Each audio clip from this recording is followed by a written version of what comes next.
Hello बच्चा लोग, so this is Ayushi Agarwal and आज से हम चालू करने वाले हैं माइंड मैप्स। आपके एग्जाम्स बहुत पास में है और एग्जाम्स में आपने पढ़ लिया है, उसके बाद आपको चाहिए होता है एक क्विक रिवीजन, फटाफट बने हुए नोट्स जिससे आपको पूरे चैप्टर का सार पता लग जाए। तो आयुषी मैम के साथ पर्पल हार्ट्स बनाकर हम लोग आज कोऑर्डिनेशन कंपाउंड स्टार्ट करेंगे लेक्चर नंबर 1 से।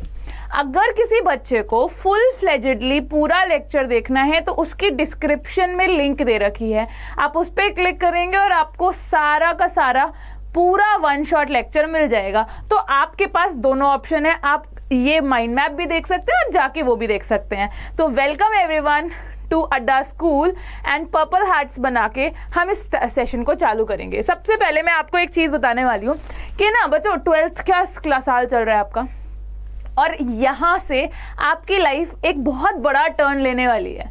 आपको कॉलेज में मूव करना है तो आपको बहुत सारी चीज़ें लाइफ में सीखनी पड़ेगी, तो उसके लिए आपको फोकस करना है। Focus, and what is focus?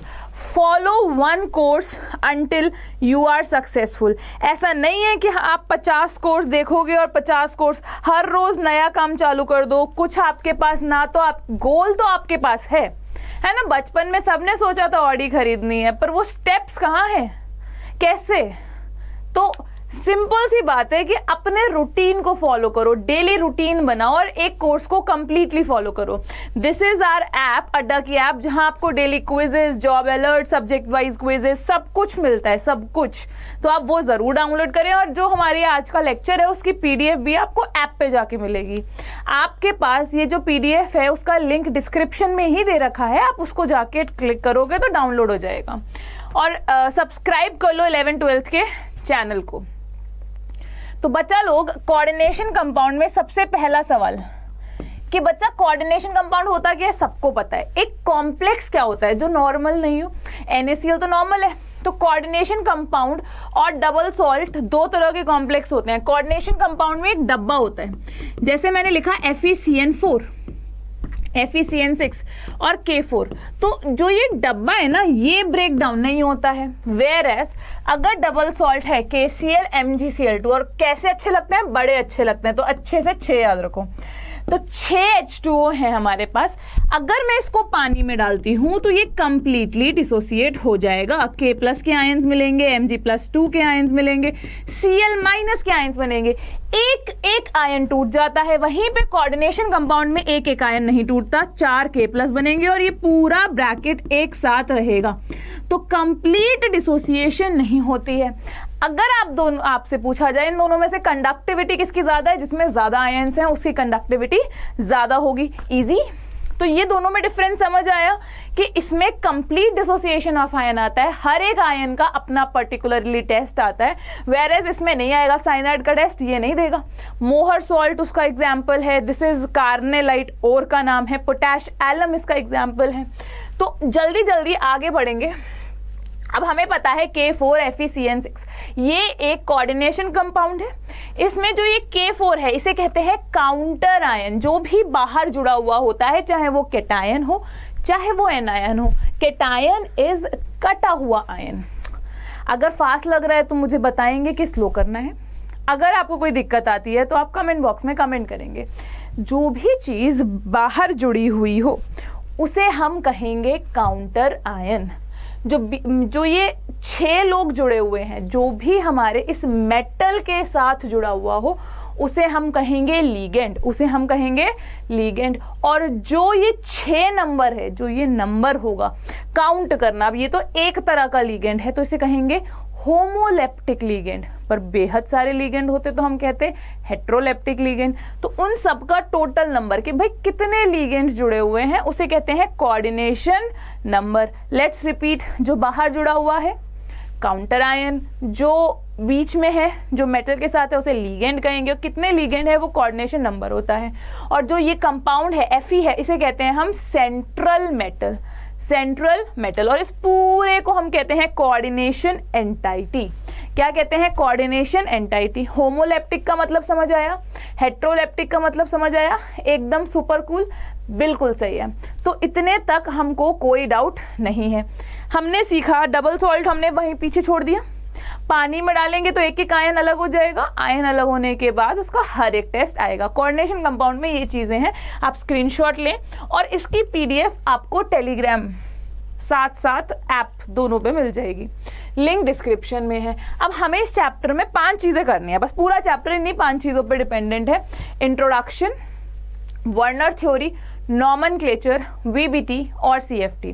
सबसे पहले वर्नर थ्योरी क्या होती है, तो ये वर्नर थ्योरी के कुछ पोस्टुलेट्स हैं, इस सबको आप ऐप पे जाके लर्न कर लेना। पहले मैं समझा देती हूँ वर्नर थ्योरी के पोस्टुलेट क्या होते हैं। ये कहता है अगर ये कोई कंपाउंड है, ठीक है, पहले जो मिलेगा वो प्राइमरी, P से पहले P से प्राइमरी, जो डब्बे के बाहर है वो प्राइमरी वैलेंसी, जो डब्बे के बाहर है वो प्राइमरी वैलेंसी, जो डब्बे के अंदर है वो सेकेंडरी वैलेंसी। तो मेटल जो है, इसने कहा भाई पहले ना पता ही नहीं लग रहा था कोऑर्डिनेशन बॉन्ड होता क्या है, कोऑर्डिनेशन कंपाउंड होता क्या है, लोग उसको कोवलेंट बॉन्ड से, आयनिक बॉन्ड से रिलेट करने की कोशिश कर रहे थे। तो वर्नर ने बहुत स्मार्ट एक्ट किया और उसने कहा कि मेटल के पास 2 तरह की वैलेंसी होती है, primary and secondary. Repeat with me, Werner ने बोला कि मेटल के पास 2 तरह की वैलेंसी होती है, primary and secondary. Secondary valencies are non ionizable. अभी बताया मैंने, पहले बताया कि नहीं बताया? सेकेंडरी वैलेंसीज नॉन आयनाइजेबल होती हैं, प्राइमरी वैलेंसीज आयनाइजेबल होती हैं। ये आयनाइज हो सकते हैं, ये पानी में जाके टूट जाती हैं। फिर साथ में ये दो तरह की वैलेंसी होती हैं, primary valencies are satisfied by negative और न्यूट्रल आयंस, वेयर एज, ऐसा इसने कहा। और जब ये जुड़ते हैं तो ऐसा नहीं है कि कोई कहीं पे भी बैठ जाएगा, हमेशा एक ऑर्डर्ड अरेंजमेंट होती है, या टेट्राहेड्रल या ऑक्टाहेड्रल या स्क्वायर प्लेनर, ऐसा नहीं है हवा में कहीं पर भी बैठ जाएगा। तो इसको कहते हैं हम वर्नर थ्योरी। फिर से रिपीट करेंगे, metal has 2 type of valency. Repeat with me, metal has 2 type of valency, primary valency and secondary valency. Primary valencies are ionizable and satisfied by negative ions. Secondary valencies are non-ionizable and satisfied by negative and neutral ion. These ligands arrange themselves to give a fixed spatial arrangement, a spatial arrangement. ये Werner theory थी। अब ligand क्या होता है? जब हम ligand की बात करते हैं तो अलग अलग तरह के ligands होते हैं, अलग अलग 3 तरह के ligands। कैसे कैसे? चार्ज्ड, नेगेटिव, कैटाइनिक और एनाइनिक। अब इसको ना याद, कभी एग्जाम में थोड़े पूछेंगे, जो पूछेंगे आपको वो ढंग से करना है। कैटाइनिक और anionic, cationic positive, anionic negative और न्यूट्रल। सबसे ज़्यादा इन्हीं लिगेंड्स के बारे में पूछते हैं, तो ये आप स्क्रीनशॉट लो इसका और ये लिगेंड सारे याद करोगे। अब जैसे वाटर है, अगर वो एज कॉम्प्लेक्स जुड़ा है, कोऑर्डिनेशन कंपाउंड के अंदर जुड़ा हुआ है, लिगेंड की तरह जुड़ा हुआ है, तो उसका नाम एक्वा पड़ जाता है। क्या पड़ जाता है? एक्वा पड़ जाता है। अमोनिया, फिर से देखेंगे, दिस इज अमोनिया। और अमोनिया क्या बन जाता है? अमोनिया बन जाता है, अमोनिया में डबल एम आता है, अमीन में भी डबल एम आएगा, तो ये बन जाता है अमीन।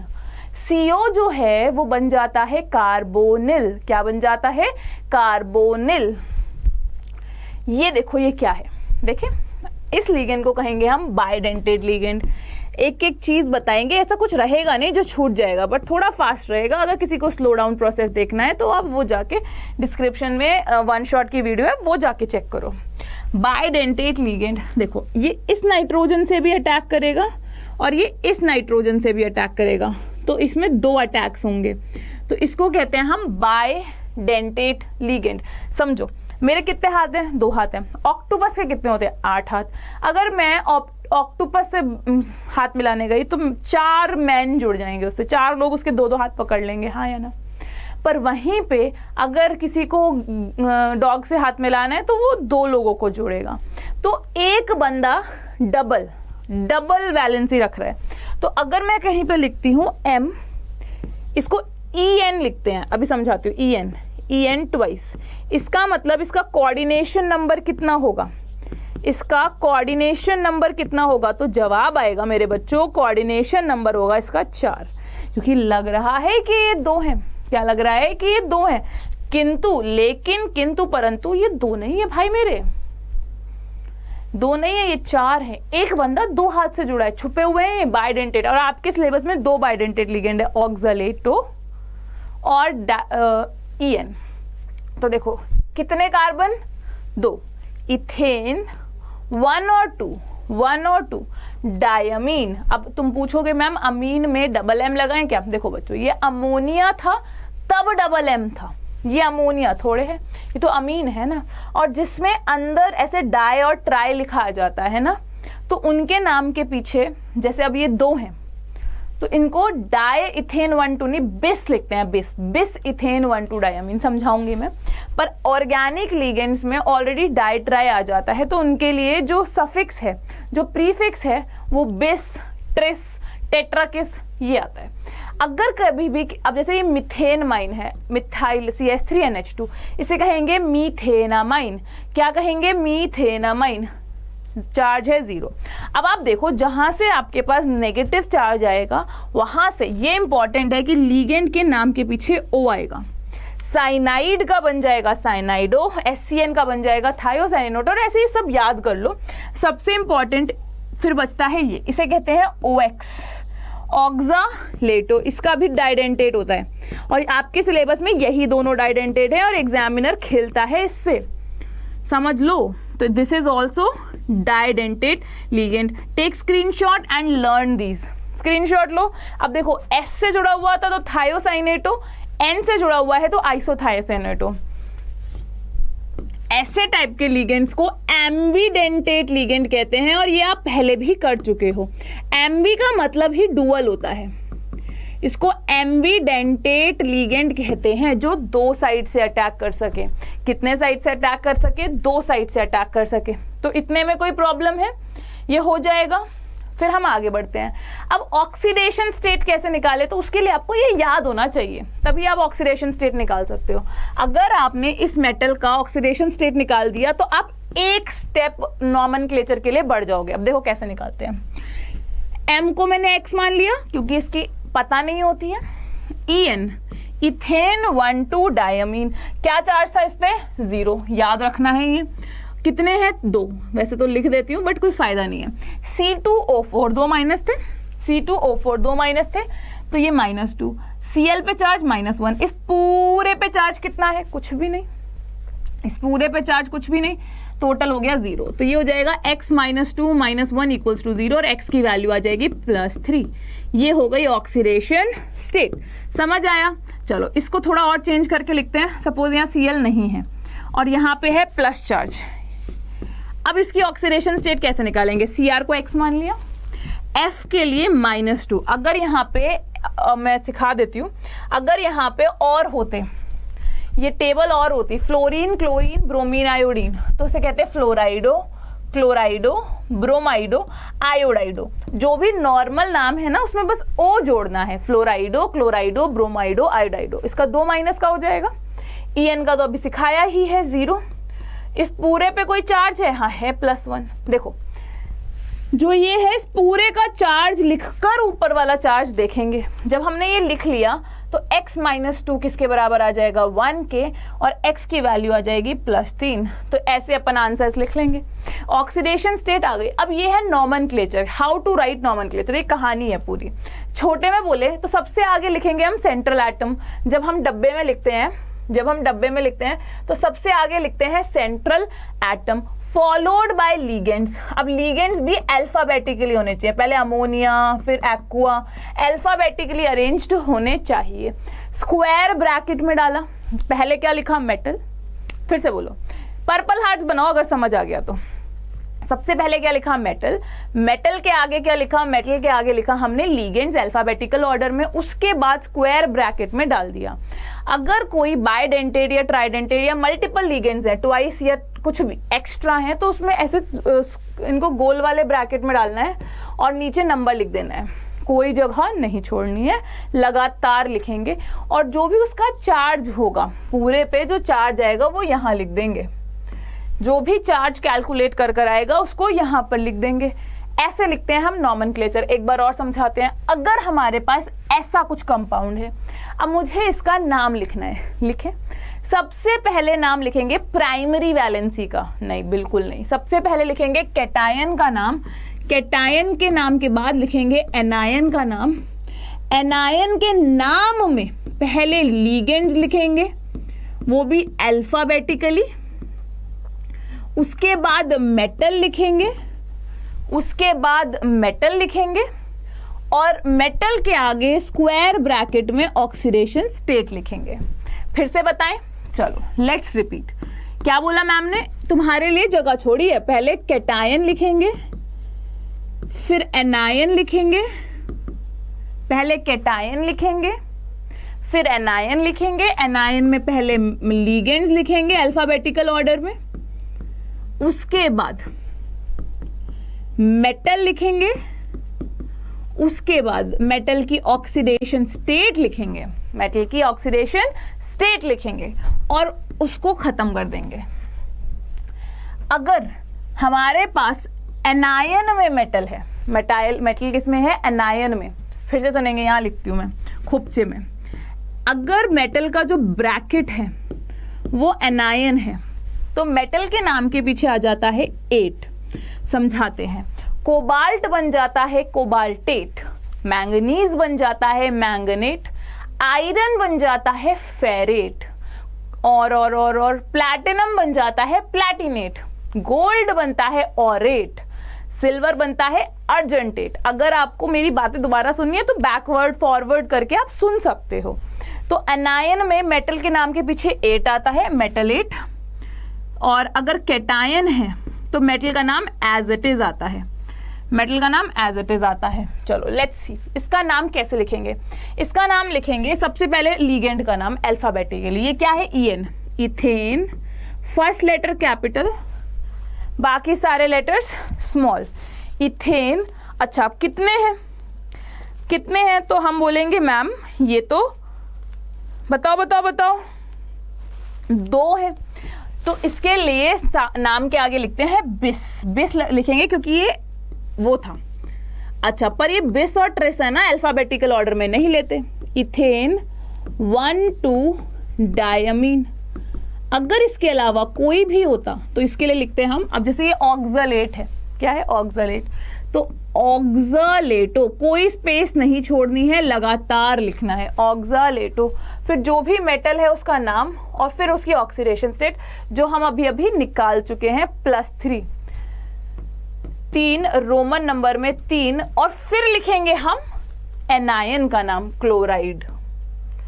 अब आप पूछो मैम यहाँ पे O क्यों नहीं लिखा? क्योंकि ये लीगेंड नहीं है। लीगेंड में नेगेटिव चार्ज O लगाता है। मैं बता रही हूँ, फिर से कोई प्रॉब्लम लग रही है, समझ नहीं आ रहा है तो आप जाओ, नीचे डिस्क्रिप्शन में आपको एक लिंक दे रखी होगी वन शॉट की, पढ़ाया वो नीट के लिए, लेकिन वो आपको पूरा समझ आएगा और नीट और इसका पढ़ाई सेम ही है। अब इसका लिखते हैं। चलो पहले अल्फाबेटिकल ऑर्डर में ये F है, ये E है, ABCD E पहले आता है, तो इसको क्या लिखेंगे? बिस। इथेन, उसमें मैंने सारी चीज़ों की बहुत सारी प्रैक्टिस कराई है। 1,2 डायअमीन। और फ्लोरीन के लिए लिखेंगे डायफ्लोराइडो। आप पूछो मैम डायफ्लोराइडो क्यों लिखा? क्योंकि बच्चा ये कोई भी वो नहीं है, ऑर्गेनिक लिगेंड नहीं है, इसके लिए हम डाइट्राई टेट्रा लिखते हैं। वहीं पे ऑर्गेनिक हो जिसमें ऑलरेडी डाइट्राई हो अंदर, उसके लिए बिस ट्रिस टेट्रा क्रिस लिखते हैं। डाइफ्लोराइडो क्रोमियम, क्योंकि ये एनायन नहीं कैटायन है, क्रोमियम। तो क्या लिखेंगे हम यहाँ पे? अगर यहाँ पे एनायन होता ये तो हम लिखते क्रोमियम 3, फिर आगे लिखेंगे क्लोराइड एज यूजुअल। यहाँ लिख देती हूँ क्लोराइड। तो एनायन और कैटायन के नाम के पीछे तो गैप आएगा, पर ये पूरा एक कंपाउंड है, पूरा का पूरा एक कंपाउंड है। बोलो हाँ या ना? देखो आराम से और स्क्रीनशॉट लो। अच्छा, अब इसकी ना प्रैक्टिस कर लेना, वैसे तो आपने कर रखी होगी। फिर आप है ना मुझे कमेंट बॉक्स में कमेंट करके बताना कि हाँ मैम प्रैक्टिस कर ये आंसर आ गया है और हमें इसमें डाउट है, तो मैं आपको बता दूंगी। उन डाउट्स के लिए मैं एक अलग सेशन ले लूंगी। अब आता है बात VBT की। वैलेंस बॉन्ड थ्योरी की कहानी क्या है? वैलेंस बॉन्ड थ्योरी ने कहानी की तरह सुन लो, फिर CFT कराऊंगी और उसके बाद इन दोनों को इकट्ठा करके मेन पॉइंट कराऊंगी जो आपके एग्जाम में आएगा। वैलेंस बॉन्ड थ्योरी ने ना बड़ा नाम कमाया था कोवेलेंट कंपाउंड के दुनिया में। तो यहाँ पर ये कहती है वैलेंस बॉन्ड थ्योरी कि इसने ना सारे जो बॉन्ड्स है ना उनको इसने वो मान लिया कोवेलेंट। तो प्रॉब्लम आई जब इसने सारे बॉन्ड्स को कोवेलेंट माना। होता क्या है, कोऑर्डिनेट बॉन्ड में एक बंदे के पास पैसे होते हैं, इलेक्ट्रॉन्स होते हैं, और दोनों लोग शेयर करते हैं। मतलब मेरा बर्थडे है, मैंने पार्टी दी, पर शेयरिंग दोनों के बीच में, पैसे मेरे पर दोनों लोगों की पार्टी है, ऐसा होता है। तो वीबीटी ने कहा जब एटम्स आते हैं ना तो एक फिक्स रेशियो में आते हैं, एक फिक्स ज्योमेट्री बनाते हैं। जैसे 4 अगर आएंगे तो या तो sp3 बनाएंगे या dsp2 बनाएंगे। sp3 को टेट्राहेड्रल कहते हैं, dsp2 को स्क्वायर प्लेनर कहते हैं। 5 वाले के लिए sp3d ट्राइगोनल बाइपिरामिडल। 6 के लिए या तो d बाहर वाले यूज होते हैं या d अंदर वाले होते हैं, sp3d2 या d2sp3। हमेशा अच्छे ना अंदर वाले d चूज करना है, बाहर वाले कभी नहीं है, क्योंकि बाहर है ना बहुत ज्यादा फैले हुए होते हैं तो इलेक्ट्रॉन डेंसिटी बेहद कम होती है। ठीक है, अब होगा क्या, ये हमारा CFT थ्योरी ने क्या बोला। अब CFT थी फिजिक्स वालों की थ्योरी। फिजिक्स वाले क्या जानते हैं, प्लस और माइनस, तो पॉजिटिव और नेगेटिव ही केवल वो जानते हैं। तो हमने क्या देखा कि सबसे पहले 5 d के ऑर्बिटल बैठे हुए थे। आप सबको 5 d ऑर्बिटल्स की शेप पता है, dxy, dyz और dzx, ये सारे तो होते हैं नॉन एक्सियल, है ना। और वहीं पर जो dx² माइनस y² होता है और dz² होता है, ये जो होते हैं वो एक्सियल होते हैं। तो जब ऑक्टाहेड्रल बनता है तो ऑक्टाहेड्रल में सब 90 डिग्री पे होते हैं। तो ऑक्टाहेड्रल में अप्रोच कहाँ से कर रहे होते हैं, 90 डिग्री से। समझो 5 लोग बैठे हुए थे सेम स्टेज पर दूर से लीगेंड आ रहे थे। अब लीगेंड आ रहे हैं एक्सियल वालों के साइड से, जहाँ पे एक्सिस है, एक्सिस से आ रहे हैं, तो वहां पे रिपल्शंस बढ़ेंगी। ऐसा समझो कि 5 सहेलियां बैठी थी, जब लीगेंड्स आए तो सबको लगा कि हमसे मिलने आ रहे, सब खुश हो गई, है ना। ऐसे 5 सहेलियां बैठी थी, जैसे ही पता लगा कि हमसे मिलने आ रहे हैं, सब खुश हो गई। प्राइमरी एक्साइटेड स्टेट, सारी की सारी खुश हो गई। पर जैसे दूर से आ रहे हो तो लगता है सबसे मिलने आ रहे हैं, ऐसे समझो 1 करोड़ रुपए आ रहे हैं। तो पास आए तो पता लगा वो तो एक्सिस वालों से मिलने आ रहे हैं, एक्सिस वालों को रिपल्शन दे रहे हैं, तो एक्सिस वाले ऊपर चले गए। ये ग्राउंड स्टेट, ये प्राइमरी एक्साइटेड स्टेट, एक्सिस वाले ऊपर चले गए और नॉन एक्सियल नीचे आ गए, दुखी होकर नीचे आ गए। पर कितना नीचे, इससे नीचे थोड़े आएंगे, दुखी हैं अभी भी, नॉर्मल स्टेट से तो ऊपर ही रहेंगे। तो ये जो है वो सेंटर को कहते हैं बेरी सेंटर। 5 लोग हैं, 5, तो जो ऊपर गए उन्हें कहते हैं 3/5, नीचे आए 2/5। इसको और ढंग से मैं बोलूं तो इसको कहते हैं 0.6 डेल्टा ओ और इसको कहते हैं 0.4 डेल्टा ओ। आ रहा है समझ? अगर आपने चैप्टर पहले पढ़ रखा है तो आपको आ रहा होगा, मैं तो बस क्विक रिवीजन दे रही हूँ। नहीं आ रहा है तो देखो, बहुत अच्छे समझाया। उसके बाद कोऑर्डिनेशन कंपाउंड में अगर कोई डाउट रह गया तो कमेंट बॉक्स में कमेंट करके बता देना। तो नीचे वाले हैं dyz, dzx और dxz, और ऊपर वाले हैं dx² माइनस y² और dz²। इनका नाम है T2G। आगे सीखते हैं, पर अभी समझो T मतलब ट्रिपली डीजनरेट और G का मतलब होता है जीरेड। क्या मतलब होता है? जीरेड। जीरेड का मतलब है ऑक्टाहेड्रल में एक ऊपर लिगेंड है, एक नीचे, एक लेफ्ट, एक राइट, एक आगे, एक पीछे। मैं अगर बीच में खड़े हो जाऊं तो वो सिमेट्रिकल हो। सिमेट्री है या नहीं है? देखो ऑक्टाहेड्रल में ऐसे ऊपर जाओ, नीचे जाओ, आगे जाओ, पीछे जाओ, राइट जाओ, लेफ्ट जाओ, कहीं भी जाओ, अपनी इच्छा है, हमेशा लीगेंड मिलेगा। तो सेंटर से सिमेट्रिकल है इसलिए जी लगाया है। और ईजी मतलब इलेक्ट्रॉनिकली डीजनरेट।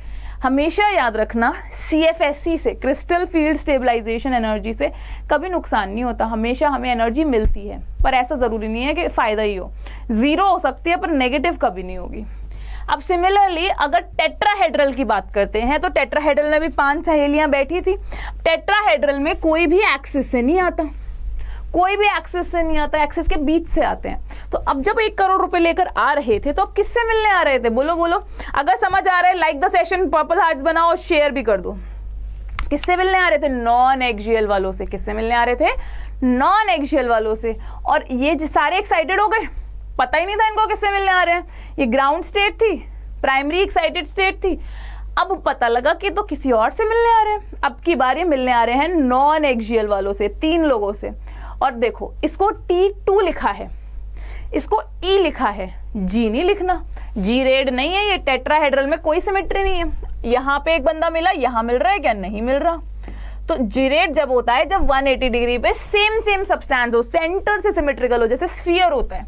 तो इसमें देखो 2 नीचे है, इसके कहते हैं 3/5 डेल्टा टी, 2 ऊपर 3 ऊपर गए 2/5, उल्टा हो जाता है, जितने 3 वाले के लिए 2 और 2 वाले के लिए 3। अब सुनना, अब स्प्लिटिंग तो हो गई। अब 2 तरह के लिगेंड्स होते हैं, ठीक है, 2 तरह के लिगेंड्स होते हैं, स्ट्रॉन्ग और वीक। स्ट्रॉन्ग लिगेंड्स तो इनको ऐसे खोल देते हैं पूरा, और वीक लिगेंड्स इतना खोल नहीं पाते हैं इसको। तो स्ट्रॉन्ग फील्ड लिगेंड और weak field ligand, strong field ligand और वीक फील्ड लिगेंड, स्ट्रॉन्ग वाले पेयरिंग करा देते हैं। समझो 4 लोग आए, 4 लोग आए, 1 2 3 4, 1 2 3 4, 1 2। अब 2 के बाद ये सोचेगा ऊपर जाऊं कि नीचे जाऊं, इधर ऊपर जाऊं कि नीचे जाऊं। अगर तो ये बहुत ही ज्यादा है तो ऊपर जाने की उसकी बस की नहीं है, और ये ज्यादा कब होगा, स्ट्रॉन्ग फील्ड में। फिर से समझो, अगर तो ये बहुत ही ज्यादा है तो स्ट्रॉन्ग फील्ड में उसका ऊपर जाने की बस की नहीं होगा, तो ये नीचे ही बैठ जाएगा। पर अगर वीक है तो ये ऊपर चला जाएगा। फिर से समझो, मैं बैक जा रही हूँ, यहाँ पे मेरे पास एक था, इसमें कुछ स्ट्रॉन्ग और वीक का मतलब है, कहाँ है बताओ, कैसे स्ट्रॉन्ग और वीक। सारी सीट हमें तो ये 2 लोगों से मतलब है, सीट खाली पड़ी हुई है, खाली है। 2 आए, अभी भी कोई मतलब नहीं है। 3 आए, अभी भी कोई मतलब नहीं है स्ट्रॉन्ग और वीक की। मेरी फेवरेट सीट्स खाली पड़ी है। तुम एक ट्रिप पे गए, ट्रिप में एक बस में बैठे हो, तुम्हें चाहिए विंडो सीट पीछे वाली, जब तक वो खाली है तब तक कोई मतलब नहीं है स्ट्रॉन्ग और वीक का। अब चौथा बंदा आया, अब ये सोचेगा कि ऊपर जाने में पैसा खर्च होगा और नीचे रहने में रिपल्शन होगी। अगर किसी ने वो विंडो वाली सीट ले ली पीछे वाली, तो तुम क्या करोगे, या तो तुम लड़ाई कर सकते हो या तुम अगली विंडो सीट पे बैठ जाओगे। तो अगर स्ट्रॉन्ग लिगेंड है, ताकतवर है, तो वो कहेगा स्प्लिटिंग करा के मैं तो अपनी सीट पे बैठूंगा, मेरी पसंदीदा सीट पे, है ना, खाली करा देगा, पेयरिंग कराएगा। वो बाहर, वो बोलेगा तू, जैसे वो यहाँ जाने बैठने होगा उसे थप्पड़ मार के नीचे भेज देगा। और अगर वीक लिगेंड हुआ, तो वो बोलेगा बैठ जा भाई, जा, कोई नहीं, तू खुश रहे, उसको खुशी करके ऊपर भेज देगा। हमारी फेवरेट सीट्स थी वो, कोई इलेक्ट्रॉन आके बैठ गया, हमारे को नहीं मिलेंगी वो सीट। तो वीक लिगेंड पेयरिंग नहीं करा रहे हैं, वो ऊपर बैठा दिया, पर स्ट्रॉन्ग लिगेंड्स ने पेयरिंग करा दी। इन शॉर्ट, अगर मैं इसको आगे ढंग से देखूं तो ये इनर ऑर्बिटल कॉम्प्लेक्स बनाते हैं, पेयरिंग कराते हैं। ये आउटर ऑर्बिटल कॉम्प्लेक्स बनाते हैं, नो पेयरिंग। ये लो स्पिन कॉम्प्लेक्स बनाते हैं, स्पिन मतलब इलेक्ट्रॉन मैग्नेटिक मूवमेंट कम, लो स्पिन कॉम्प्लेक्स। अब वीक फील्ड लिगेंड कौन होते हैं और स्ट्रॉन्ग फील्ड लिगेंड कौन होते हैं? हमने वीबीटी से पूछा कौन होते हैं, तो उसके पास कोई जवाब नहीं था। उसने कहा जो पेयरिंग करा दे वो स्ट्रॉन्ग, जो पेयरिंग नहीं कराए वो वीक। हमने इससे पूछा तो इसने ना एक स्पेक्ट्रोकेमिकल सीरीज दी, अब मैं तुम्हें थोड़ी देर में बताती हूँ ये, पर तुम ट्रिक समझो। स्ट्रॉन्ग फील्ड होगा कार्बन, 3D के +2 कॉम्प्लेक्सेस के लिए, 3D के +2 कॉम्प्लेक्सेस के लिए carbon is a strong field ligand, बाकी सब वीक हैं। अब कार्बन बोले तो कार्बोनिल और साइनाइड, कौन कौन? कार्बोनिल और साइनाइड।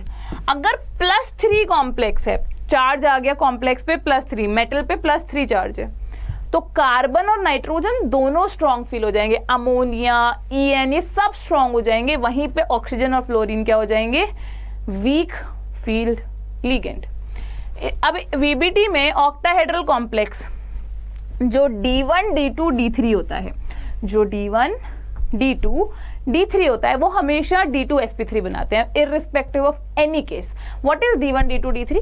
जिनके कॉन्फ़िगरेशन हो 3D1, 3D2 और 3D3, जिनकी ये कॉन्फ़िगरेशन है इररिस्पेक्टिव। अभी तुम्हें दिखाया था मैंने, जब तक 3 भर रहे हैं ना तब तक कोई दिक्कत नहीं आ रही, चिल कर रहे हैं लोग।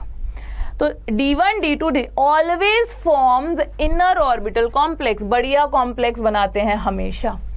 अगर D4, D5, D6 की बात करें तो इसमें थोड़ा पंगा आता है कि लिगेंड स्ट्रॉन्ग है या वीक है। स्ट्रॉन्ग लिगेंड हुआ, अगर लिगेंड स्ट्रॉन्ग हुआ तो पेयरिंग कराएगा, अपने लिए जगह खाली कराएगा और इनर ऑर्बिटल कॉम्प्लेक्स बनाएगा। देखो जब स्ट्रॉन्ग था तो इसने इसको यहाँ भेज दिया था और ये खाली पड़े रहे थे D, तो ये वाले D चूज कर लेगा, और अगर वीक फील लिगेंड है तो वो तो बेचारा सा बैठ ही नहीं पाएगा पीछे वाली सीट पे, उसको बाहर वाले 4D यूज करने पड़ेंगे। तुमसे कोई पूछे ये 2D कौन से वाले हैं, तो ये एक्सियल वाले dx² - y² और dz² है। अगर D8, D9 और D10 की बात करें तो ये हमेशा sp3d2 ही बनाएंगे। अब मैं तुम्हें इसको भी यहाँ से समझा दूं। अगर मैं D8 की बात करती हूँ, 1 2 3 4 5 6 7 8, 5 6 7 8, इधर जब हम भरेंगे इसको तो 1 2 3 4 5 6 तक यहाँ पे हो गया। चलो ऐसा करते हैं, पहले वीक कोई पेयरिंग नहीं कराता, 1 2 3 4 5 5 तक हो गए, 6 7 8, इसने कोई पेयरिंग नहीं कराई। जब जबरदस्ती नीचे का मौका आया तब पेयरिंग हुई। ओ गलत हो गया। अब मैंने क्या किया, 8 भर रही हूं मैं, 1 2 3 4 5 6 7 8, 1 2 3 4 5 6 7 8। स्ट्रॉन्ग है, स्ट्रॉन्ग ने क्या किया, नीचे भेज दिए 4 5 6 7 8। देखो वीक में भी सेम बन रहा था और स्ट्रॉन्ग में भी। तो जब हमारे पास D8 D9 और D10 सिस्टम आ जाता है तो ऐसा कुछ भी नहीं बचता, हमेशा sp3d2 बनेगा। हमेशा क्या बनेगा, sp3d2। तो क्या बोला मैंने, D1 D2 D3 में हमेशा D2 sp3 बनेगा, D8 D9 D10 में हमेशा sp3d2 बनेगा, D4 D5 D6 में होगा कि स्ट्रॉन्ग है तो बाहर वाले खाली हमारे लिए, तो D2 sp3 और वरना अंदर वाले खाली। ये है स्पेक्ट्रोकेमिकल सीरीज, ये हमें CFT ने दी थी। इसको ऐसे याद रखते हैं। तुम बड़े अच्छे नंबर लेकर आए केमिस्ट्री में, 95%, 99, 100%। तो I brought some colorful sweets, मैं कुछ कलरफुल स्वीट्स लेकर आई। कहाँ से, फ्रॉम ऑफिस से। कलरफुल मतलब रसगुल्ले, गुलाब जामुन, पान वाली बर्फी, बड़े सारे अलग अलग कलर्स के लेकर आई। कंटेनिंग वाटर, अब पानी था उनमें, गुलाब जामुन होगा, रसगुल्ले होंगे, होगा पानी। फिर से करते हैं, I brought some colorful sweets from office containing water। अब एक बच्चा था निखिल, मतलब मैं ऑफिस से ला ही रही थी सब बच्चों के लिए कि भाई चलो तुम्हारी पार्टी है, पर बच्चा था निखिल 8 9 इन कैंटीन का कॉरिडोर खा गया। 8 मतलब EDT है, 8 9 इन कैंटीन कॉरिडोर में सब खा गया। तो ये थी हमारी spectrochemical series. Take a screenshot और फिर हम आगे बढ़ेंगे। अब उसके बाद कुछ टर्म्स और करा दूं मैं। Chelate, what is chelate? Chelate होता है रिंग फॉर्मेशन, कॉम्प्लेक्स जब रिंग बना ले। अब रिंग बनाया मतलब समझाती हूँ क्या हो गया ये। जैसे अमीन था, NH2 CH2 CH2 ethane 1,2 diamine. इसको ऐसे भी लिख सकते हो, इसको ऐसे भी लिख सकते हो, बीच के भाई ये बीच में EN आ गया, इसको ऐसे भी लिख सकते हो। ठीक है, होता क्या है ये समझ आया? ठीक है। अच्छा, इसको ऐसे ना लिख के एक और तरह से लिख सकते हो, वो भी सिखा देती हूँ। यहाँ पे N और यहाँ पे N। कितने मेंबर हैं? 1 2 3 4 5। 5 और 6 मेंबर रिंग इजीली फॉर्म हो जाती हैं, और ये स्टेबल होती हैं। इसे कहते हैं chelate. This is known as chelate. Formation of ringed complexes, formation of ring complexes, इसको कहते हैं हम कहते हैं कीलेट। क्या कहते हैं? कीलेट, चीलेट, जो मन करे वो बोल लो। इससे स्टेबिलिटी कैसे आती है? तुम्हें पता है एंट्रोपी क्या होता है? एंट्रोपी होता है डिग्री ऑफ रैंडमनेस। तुमने कपड़े संभाल के रखे, टाइम लगा 1 घंटे तक कपड़े संभाल के रखे, पर 2 दिन में खराब हो जाते। 1 सेकंड लगेगा मुझे खराब करने में। कभी भी वो कपड़े खुद से सही नहीं होंगे, तो चीजें खराब अपने आप होती हैं पर सही नहीं। तो जब जितनी डिसऑर्डरनेस बढ़ती है ना, उतना रिएक्शन खुद ब खुद होती है, स्पॉन्टेनियस। तो ये कहता है कि मेटल पहले EN था, 3 EN थे। पहले क्या था? मेटल में H2O जुड़ा हुआ था, 6 H2O थे। मैंने बोला भाई तू बाहर चल, EN जाएगा अंदर, 3 EN। तो मेटल में 3 EN चले गए, 6 H2O बाहर। पहले टोटल लोग कितने थे? 4, 1 पूरा ये और 3 ये। अब टोटल लोग कितने? 1 + 6 7। डिसऑर्डरनेस बढ़ गई। बाहर देखो, बाहर कूड़ा कचरा बढ़ गया, ज्यादा लोग आ गए, तो डिसऑर्डरनेस बढ़ती है तो गेन स्टेबिलिटी। क्या लेकर आती है ये? स्टेबिलिटी। एक और चीज करा देती हूँ, व्हाट इज EDTA? ई से इथेन, इथेन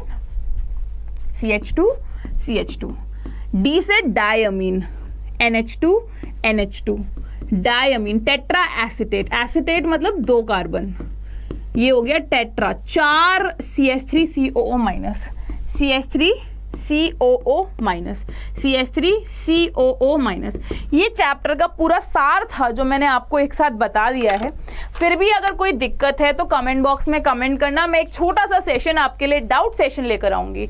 उससे पहले अगर कोई बच्चा ऐसा है जिसने कभी कोऑर्डिनेशन नहीं करा है, उसके डिस्क्रिप्शन में लिंक दे रखा है नीट चैनल का, सेम सब कुछ है और इतने प्यारे तरीके से पढ़ाया हुआ है ना। अगर उसके बाद अगर आपको कोई डाउट रह जाए तो कमेंट बॉक्स खाली है, आप लिख कर दिखाना, ये गारंटी है। ऐसा कोऑर्डिनेशन कंपाउंड ना किसी ने नहीं पढ़ाया होगा।